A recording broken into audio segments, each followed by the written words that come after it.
So welcome to a special edition of the Erasing Shame podcast. And I realize that I often say special because every one of them is special to me. This one is being recorded live on YouTube Live. And it is a special day because it is the release day of a brand new book by Pastor David Kim. It is Made right to Belong. There you go. Made to Belong. Five keys to building healthy community. I didn't get it precisely right. He will mention the title in just a moment. And we are thrilled to celebrate his release date, learn about his background in life and ministry, and how healthy community is such a vital part of our spiritual health as well as our mental health, which is what we talk about here at Erasing Shame. David, thank you so much for getting up early, joining me on your book release date. Congratulations. Thank you. And it's an honor to be here, DJ. And thanks for having me. Yeah, really excited for this conversation. Now, one of the things I've noticed with Asian American guests and speakers, they often start with the family background rather than their professional resume background. So tell us about yourself. I believe you're married and you have some kids. I was born in South Korea, and we immigrated here to New York City when I was 10 years old. And so my father, he's a pastor. He's pastoring in Queens, Flushing. And we grew up there. And he came to actually study at Gordon Conwell Theological Seminary. And we flew out for that. And I also went to Gordon Conwell as well, following the footsteps of my father, semi-inspiration, semi-recommended or semi-forced, would you say? However you want to name the Asian experience, but had a blast. And I think I came out to Silicon Valley, California, now 12 years ago. Came out here all by myself because I totaled three cars in a winter storm in Boston. And I didn't want to be there anymore. And my insurance company didn't want me there anymore. And so I just moved out. Didn't have any family or friends. Just chose a place exactly opposite of Boston and came out to San Jose and met my wife here. And I have now 2 girls, and I am now pastoring here in Silicon Valley. Called the church is called Westgate Church. Well, fantastic. And you are one of the unique in the unique position of being an Asian American pastor in a predominantly white, multi-ethnic kind of a church. And so I'm sure there's stories there. And yet that's also been the context in which you've done some compelling research that shaped and informed your book. And so tell us about how your role as a discipleship pastor, what did you do as a pastor? And then when did the light come on and say, hey, maybe there's some research here I really want to dig into, and how did that become a book? Yeah. Well, writing for me, it's not something that I necessarily thought I was good at or that I wanted to do. I didn't hear like the voice of the Lord when I moved out to San Jose, California. I just wanted good weather. And I wish as a pastor I could say it was super spiritual. It wasn't. And but God has a really beautiful way of inviting you to journey into things that you're not comfortable in or that you're expecting. Oftentimes when we try to create our own path through our own sheer power and effort and human wisdom, it never works out well. And so I came to the States when I was 10. And so English is not something that I'm comfortable in. It's not my first language. And so, again, writing was just something that was not part of my journey. So coming to an American church and multi-ethnic church, Westgate Church, it was a daunting experience because I grew up in the Korean American church experience and served as a youth pastor in two Korean American churches, both in Boston and in San Jose. And so that's the only world that I was familiar with. And to make that shift was really a God moment for me. It took a lot of effort and courage on my end. I definitely took the role scared. I would not say I took the role with some kind of no, I was just utterly afraid of how I would be received, and came to Westgate Church. And I shared actually a Korean in one of the teachings, my own immigrant journey of coming to the States and learning the new language and culture as a child. It was a crazy experience. And then somehow, by God's design, that random teaching became viral. Again, you can't force viralness. Maybe you can a little bit, but it's just not what our church is into. And that got in the hands of a kids publisher, and I actually ended up writing a first book called A Kids Book About Change. And I've never done children's ministry. It requires a different kinds of skill set. And anyone that's listening, if you're a children's ministry, God bless you. It's probably one of the hardest ministries. But I wrote a kids book about change, and I wanted to share my immigrant experience of navigating change. I really thought that there are many books out there for children, but how many books are there really helping navigate our children, our immigrant children, and our Asian American or our immigrant stories, and navigating all the complexities around that? And so that's kind of how I first began writing. And I have the book here. It's called A Kid's Book About Change. And I wrote that during COVID, and it's a book that helps parents and kids talk about difficult topics like moving, like change, like language, culture. And it's a fantastic book, very clear, very accessible to children, to adults alike, because adults don't deal with change very well either. And we've had to face a lot of change. And it just so happens that book also kind of went viral. It got some recognition from somebody named Oprah. As a Asian American pastor in Silicon Valley and Oprah, we don't really have anything in common, not much. Somehow she had access to the book, and she put it on our final issue. Every year she releases Oprah's favorite things.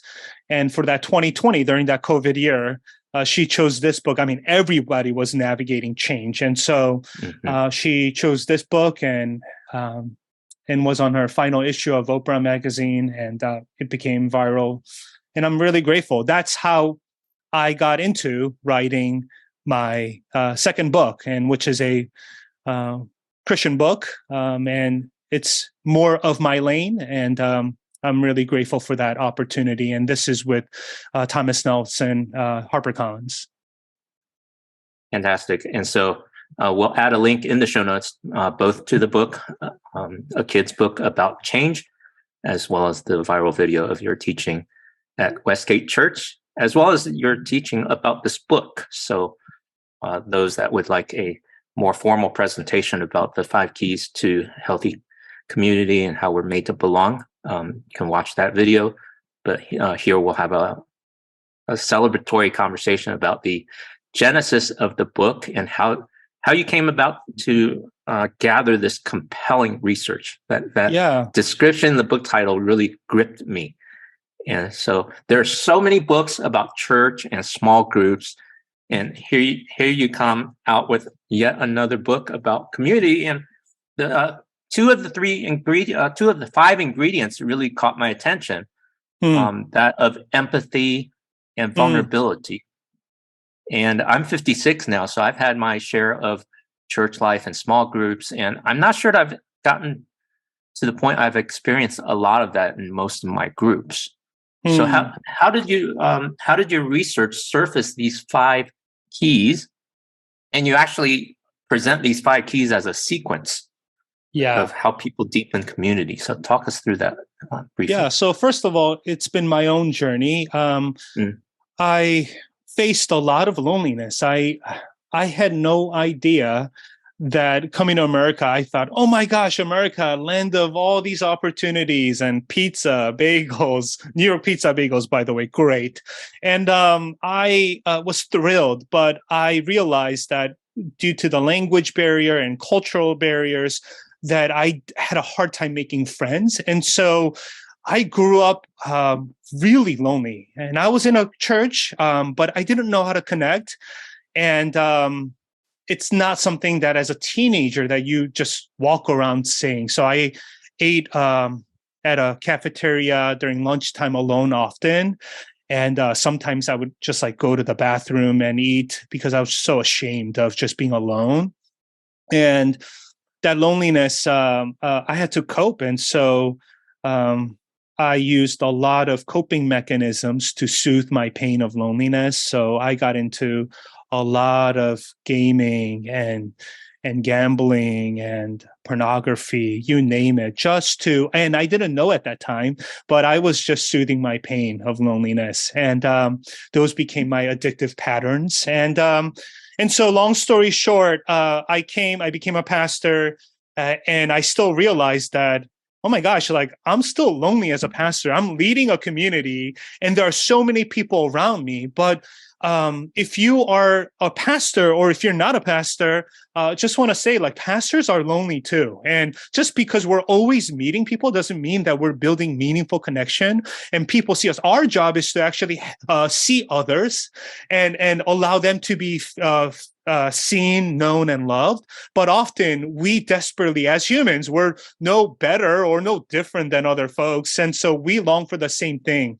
But pastors don't know how to navigate their loneliness well. That's why I think they also, too, get into bad habits and patterns in their own journey when they're alone, especially on Sunday nights and Monday mornings. I'm just being honest here and trying to be as clear as possible with our own journeys. And so, and then as I became a discipleship pastor in Silicon Valley, all the technologies and tools that are around us, by the way, they are great. I'm not here to bash on any of them, and they have been proven to be very helpful, but also like any good tools, if it's used for different purposes, it can be damaging to your soul. And so in Silicon Valley, a lot of these folks who are, I don't want to stereotype, but a lot of engineers, a lot of folks who work in the computer tech world, in the social media world, they're having a hard time having real conversations and connections. And I saw the social awkwardness in them, and they couldn't even make eye contact, and they didn't know how to really share their hearts and lives. And especially, again, I'm not trying to generalize, a lot of men struggle with being vulnerable and open. And so I realized that it's not just my own experience, it's not just the pastor's experience, but it's a human experience, and it's a Christian experience as well. We say join a church and join a small group, but why are still Christians so lonely? So I did a survey with 1,300 folks, Christians, who say they belong in a small group and go to church, and they still say, I have a hard time feeling seen and known. So I realized, is our small group model working? And again, I'm not trying to bash any models here, but asking an honest question. That's how my book came about with my research. Yeah, and your honest inquiry surfaced some profound insights that, yes, we have some small groups going on and they're helpful to a degree, but it could be so much more. Yeah. Because we were made to belong and made to be seen and made to be honest with others, which I think is what really your book is revolutionary in tapping into, that we can be vulnerable and show empathy. But before we get there, there's a couple steps. Yeah. So the premise of the book is that it's not that we're not lonely. I think COVID has revealed that we've been lonely all along and that we all are desiring and longing for connection. But the premise of the book is that we just don't know how. So the church pastors or church community leaders or any community leaders will say, you need to get into community. God made us in community for community. And they would make these calls that you are made to belong and you are welcomed here. But not many folks or not many teachers and small group leaders and pastors are teaching and modeling. So how do we actually belong? What are some of the practical ways in which we can build meaningful connection and friendships and build deep community? And so I made my book to be very practical and very practice driven, because I don't want to make the argument that you're lonely. We all feel that. Let me guide you into figuring out how to navigate your loneliness. And so let me say one thing about the small group model, and then I'll get into it. Generally speaking, the small group models are there as a multiplication tool for the church. Nothing wrong with that. I'm just going to name the elephant in the room. What happens is that we build these small group models so that people can come in, and as they forge meaningful friendships and belonging, once it gets big, you split the group and you multiply into 2-3 groups, and then you grow and you add more groups, and it's a church planning and church growth strategy. Nothing wrong with church planning, church growth strategies. I'm not here to make fun of any movements here, but what is the point if I'm trying to build deep friendships with someone and then you split us up? I thought you've called me to be vulnerable and be open and to do life together. But now, after I invest 5-10 years with this person, now you're telling me to break off that relationship and start my own community again. And I have found that to be incomplete. And so my invitation is that in order to build deep and meaningful community, there are 5 practices that we need to form that. And so the first one is priority, second, chemistry, third, vulnerability, fourth, empathy, fifth, accountability. And I'll start with the priority. We are not in a committal culture. We have a lot of options, and so we will just kind of dip our toes here and there, but we won't really fully commit to a church or a community. And so the first thing is that we need to prioritize relationship as something that's really important in our journey. I recently read a book, The 5 Top Regrets of the Dying. And in that, a nurse who really spent a lot of time with folks who are kind of in the final 9 months of their lives, they all repeated the same regrets. And 2 of the 5 were something along the lines of like, I wish I invested more time with my friends. Like, I'm now all here by myself. And so I hear that and going, wow, like, are we prioritizing like the people that God has sent in our way? And if we don't, then deep communities cannot be formed. Then time alone isn't enough. We can spend, we can spend a lot of time in our families, Asian community at large. I can spend 10,000 hours with my father, and it doesn't mean that I have meaningful, deep conversations, right? And so intentional connection, priority is the first one. And then when you have priority as the first practice and you commit to one another, then the second movement is chemistry. And chemistry is a very interesting word, because I've gotten some pushback on that. And they say, wait, I thought we're called to love all. Like, what are you talking about, David? Like, that's not very Christian. And I realized as I read the scriptures and did my research on this, Jesus had the 12, but he also had the 3. And he was unapologetic and about leaning into the 3 when he needed their support and help. And in the most crisis moments, he actually invited the 3 to really pray for him and care for him. And so would we say that Jesus was sinning and showing favoritism to the 3? No, I think he was able to love all and still recognize the 3 close friends that God has given in his life and his care. And I do think we can love our church community and build intimate relationships with folks who share similar visions and values.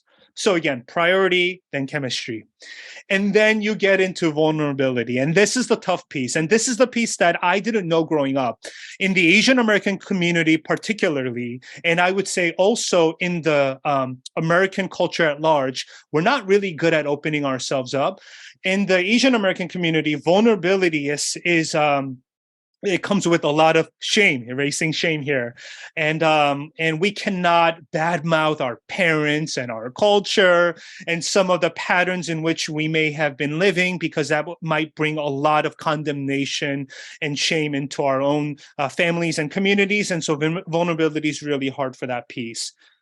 At the same time, in the American world, vulnerability is seen as weakness. That we can make it in our own strength, and that we are individualistic culture at large. And so, I'm not going to ask for help. I don't need anyone. I can do this all alone.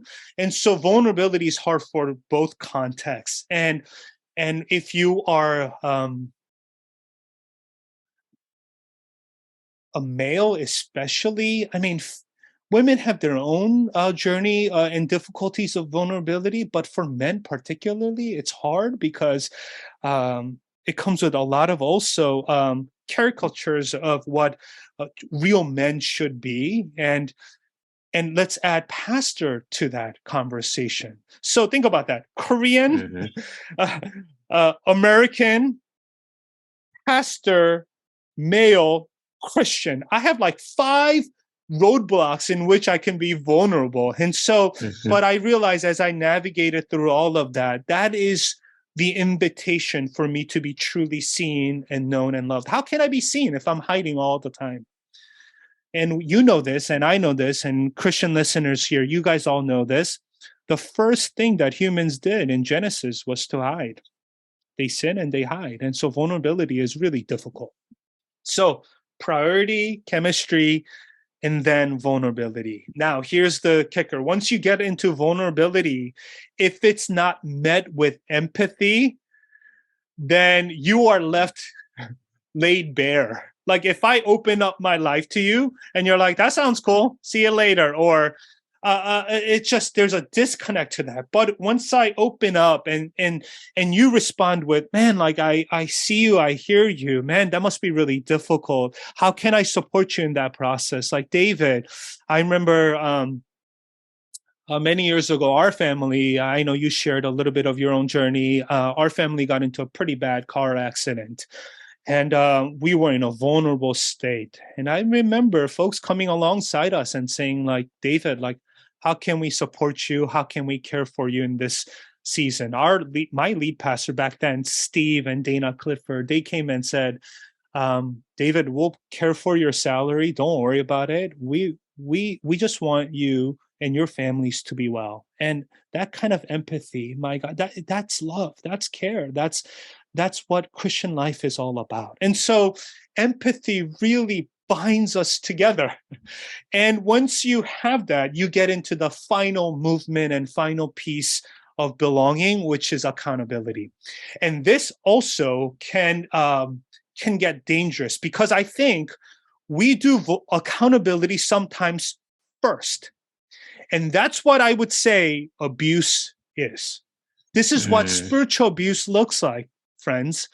And before I am prioritizing my relationship with you, before we share chemistry, before we open up and before I empathize and connect with you, if I just say, you know what, like, I see this in you and I don't like it, you should change. Or, you know what, like, in the name of holiness, in the name of the Bible, or in the name of correction, like, you need to change. But like, I just don't even care or don't even know your own story and journey. This is what a lot of Christian leaders do. And I've done that, sadly. And so I'm calling myself out here. And accountability that comes before all of this is spiritual abuse. But if we do all of that and then say, I see this in you, but because I have committed and proven myself to come alongside you throughout this process, would you grow and would you change into Christ-likeness? Because that's the very version that God made you to be. And I see that in you. And Christ sees that in you. And you were made for more. And I want to support you in your journey of forming into more Christ in your life. Man, isn't that the beautiful invitation of what real Christian community is like? And so I know I talked a lot, but I Beautiful. get excited. But these 5 movements is what I want to be, what our Westgate Church desires to be in all of our small groups and communities. And my prayer is Beautiful. that no matter what church context you are in, you could use this. That is so beautiful. Thank you for helping us shed new light on what accountability can be, not punitive, but supportive and caring. And we need to hear so much more of that because we've been on the wrong side of that word and equation. We need to redeem that. And I'm so glad that you reverse the progress of that it begins with a commitment to the relationship and having good chemistry, vulnerability that's closely followed or matched with empathy and then the support and accountability. So you've put this book together very practically. So how would a church, well, I mean, you can share from how Westgate is using this book, and how would a small group leader or a small group ministry use this book? I mean, would this be a study that the group would go through themselves, or is it more appropriate to use with the small group leaders to say, this is the framework by which we launch the next small group campaign? Yeah, I love that. So totally, I think number one, all pastors and leaders, pastors not only of small group discipleship pastors, but pastors overall, we need to create communities that are safe, where people can come and be known and loved and cared for and supported. And if we don't live that out in our own communities and in our own small groups, in our own journey, how can we create that in our own church communities? So number one, it's a resource for pastors and leaders. And again, as I read the book, it's mainly about like, how can I continue to grow in that for myself? And then number two, it's for, small group leaders and training. I think that's a great place to do. And lastly, small group as a whole, like, because I know this, I'm serving in a what you would typically call a large or mega church, and so and and we know the machines of the megachurch world and all the curriculums that you have to do and go through. And so what this book is that it doesn't matter what denomination or church movements that you're part of. This is more of creating a culture of real community and authenticity. And so anyone can go through that together and say, no matter what new curriculums you add, let's just be the kinds of people that we're committed to one another. We're sharing the same values, that we're vulnerable, that you've been in small groups where like, they don't share that much and like it's shallow. Like I hate shallow conversations and it's like, and so that let us be that and let us empathize instead of like, I've also been in small groups when somebody shares something and then the other person starts like teaching at them, right? Like Jesus juking the moment. I'm like, why can't you just be silent and empathize and just see their story for what that is? And then accountability. And so I think any small group model, no matter what that may be, can use that. And that's how our church communities are beginning to use on our end. That's fantastic. Well, thank you for spending starting your day on release day of this brand new book. Thrilled to be in conversation with you, and you definitely have a teaching gift, so I can see how well you've laid out the 5 keys to healthy community. And I know you wrote a whole book on it, so you've probably been spending at least 18 months thinking about how to sequence all of this and being clear in your communication. What else is on your plate this day as you go through release day? I'm still a local church pastor. And so as I serve, hopefully, the broader church, I'm in meetings and gotta get through some of the things that are happening here at Westgate Church, which I'm so grateful for, and that I am trying to live out the very things that I'm talking about in my own community, which I think is really important. That it's not some theories and ideas, but it's a hopefully a lived out experience. And the one thing that I would say is I know you have a lot of Asian American listeners here. I do think that one of the reasons that why I wrote this book is I do think we need a lot more Asian American voices to the broader Christian community, and we have much to offer.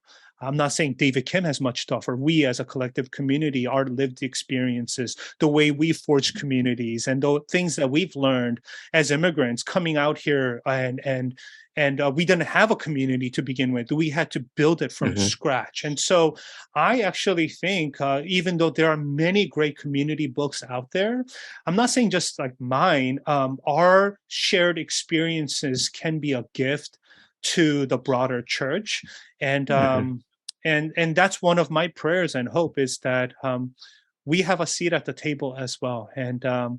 And thank you for what doing what you do, elevating voices of the Asian American community, and very grateful for that. I've been watching your work for a while, and emotional and mental health. My wife's a therapist, and so this book has a very much a mental health edge and bent to it. I also serve on the board of Mustard Seed Organization, which is a Korean American Hmm. um, real nonprofit to serve communities in mental health. And so I think there's much to be said. And so I'm grateful for the partnership and grateful to learn together and collectively speak into what God is doing in our midst. Well, thank you for that encouragement and invitation. So, give us one or two tips on how uh, what you had to learn or what you've learned in becoming as a Asian American serving in a dominant culture church, and then now as an Asian American getting a book published by a major publisher.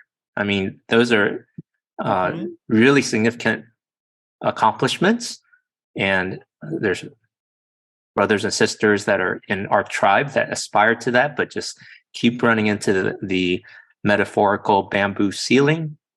Mm, How did you get there? yeah. Um, Grace of God, yes. Grace of God and my I think my prayer is that like yeah, that I'm not just opening the door for myself, that hopefully through that I can partner and elevate other voices in our community. And so, if that's something in your world, I would love to learn from you and connect. So, and that's how you and I connected as well. And Hmm. so, yeah, so through a lot of collaboration with other folks who are in that sphere, I think is really important to help one another. And number two is that one of the things that I didn't do well in the beginning is when I first came here, I had so much insecurity and fear. And by the way, I still do, but what what folks call I code switched a lot, and so I try to Mm. take on a white voice, and I try to take on a voice that wasn't me, and I try to do that for survival, as many of you know.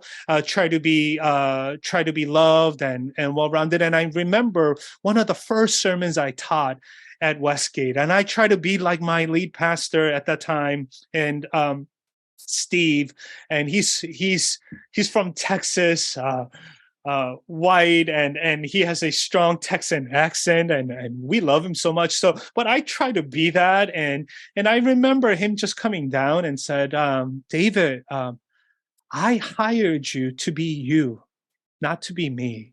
And I remember Hmm. that 7 years ago, Hmm. and that began the journey of like, oh my gosh, like I can have my own voice, and that God has uniquely wired me, and there are also a lot of things I can learn from this community.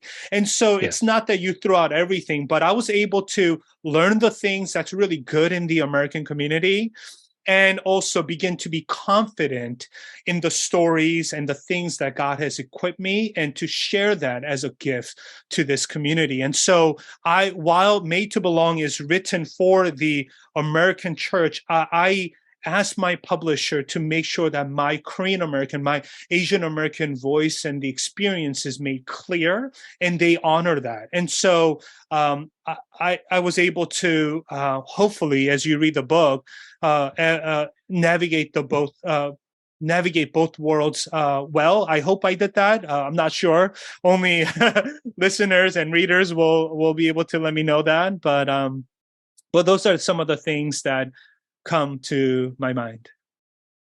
Well, thank you, David. And I'll weigh in and say the book very much did that very well, because you head on tackled a pressing subject in our world today, loneliness. And I was just in a conversation last week with someone who's going to speak at the World Health Organization, and they are addressing this as a global crisis of loneliness. And then there's language around mental health being a crisis on a global level, not just in the US, with anti-Asian hate, as well as the post-pandemic matters into social isolation, partly from technology and just being in a very individualistic world.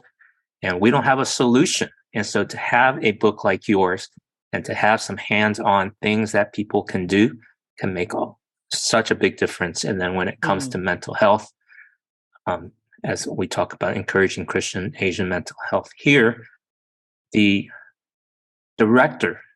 National Director of National Institute of Mental Health, Thomas Insel, recently released a book titled Healing. And he's had breadth and depth of experience in psychology and psychiatry. And his conclusion was that medicine and therapy are helpful, but what the person that's struggling with mental health really needs is people, place, and purpose. So good. People, place, and purpose. And that's exactly what community is all about. So you've really hit the zeitgeist, and I pray and cheer you on as this book gets into the hands of so many more people, and it would bring belonging and healing to many here in the US and around the world. So thank you, David, for putting the extra effort in writing a very important book, very valuable, and I pray God would really spread the good news far and wide. Yeah. Thank you so much for your kind words. Yeah, that's my wife. She would say, as she's meeting with her client, one of the first things she asks is, do you have community? Right? As so much of our mental health, emotional health, whether we have community or not, safe people who know us, see us, and can come alongside, that can be a game changer. And just because you go to church on a Sunday morning and sit with 50, 100,000, 10,000 people doesn't mean you have community. Just because you're in a small group even doesn't mean you have community. Who really knows you and can do these 5 practices with you? I think that's what matters. And even in Asian communities, I know there's more of that tight-knit feel, but just because you have shared experiences, though as good as that is, doesn't mean that you also have community. And so the invitation is to go deeper. And that is my prayer for my community and everywhere else. Thank you so much, David. And thank you for watching and listening to this episode of Erasing Shame. Connect with us and get the show notes at erasingshame.com. Until next week, we'll see you again. God bless you. Bye-bye. Thank you for listening to the Erasing Shame podcast. Check out the show notes at erasingshame.com and subscribe to our email for updates. We would love to hear from you, so please add your comments at our website or on social. Subscribe on Apple Podcasts, Spotify, or any podcast app, and you can also subscribe on YouTube or follow on Facebook. Please add a rating and review so we can reach more people with our message of health, hope, and compassion. This podcast is the digital outreach of Christian Asian mental health.